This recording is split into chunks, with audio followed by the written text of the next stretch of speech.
Okay, this is gold. I think we need to dive deep here because a lot of times we don't think through what happens after you create the content, right? Yeah. And I tell all my people this, and it's something that I learned a long time ago. Creating the content is just part one. Then you have to promote it and get people to know about it.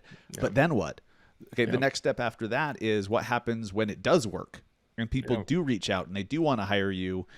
And I think it's awesome that you just made it conscious for people. You brought it to the forefront of their brains that you need to make it easy for people to hire you, make it Yep. easy for them to reach out. So you are you mostly like is most of your time and attention Instagram?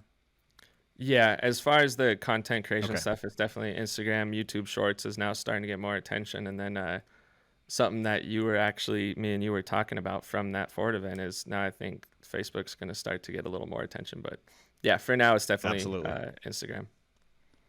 Okay. So Instagram, you get that one link in your bio. Are you using Linktree or something else? So it's I actually built it myself, but it's like a Linktree or Beacons or they all kind of serve the same purpose, but just a landing page where you can capture email and then have links to drive them places. That's super smart. See, as you're saying that, I'm like, oh shit, I don't think I have any great calls to action for people to work with me in mind. I think it's just Yeah. like, here's the YouTube channel or here's this or listen to the podcast. It's driving them further down the funnel, which is cool, but at the same time, I'm making it hard for people that do want to hire me or work with me or partner with me. Yeah. So that's something I'm going to go fix.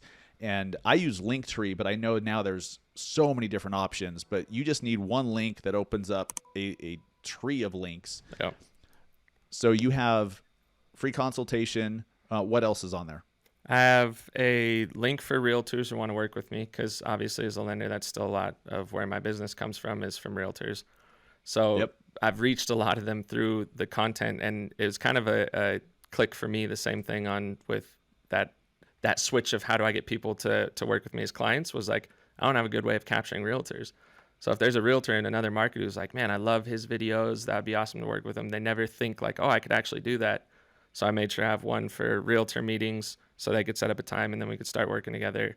I have the pre-approval, the free consultation. There's a type form in there that does kind of a soft, not a pre-qual, but it helps weed through leads. So it says like, see if you're in a position to buy, because a lot of people who are wondering, man, I don't even know if I can buy. And it's funny because I'm sure you've seen that too with clients. Is like, you have a 800 FICO, salary job, no debt. Like, yeah, you can buy. What are you worried about?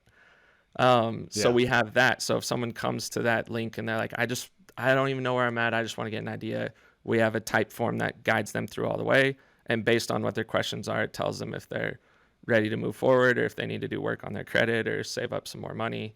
Um, and then there's a way of capturing emails, which I now have a pretty solid email list built out that I send informational videos to help kind of nurture those leads as well.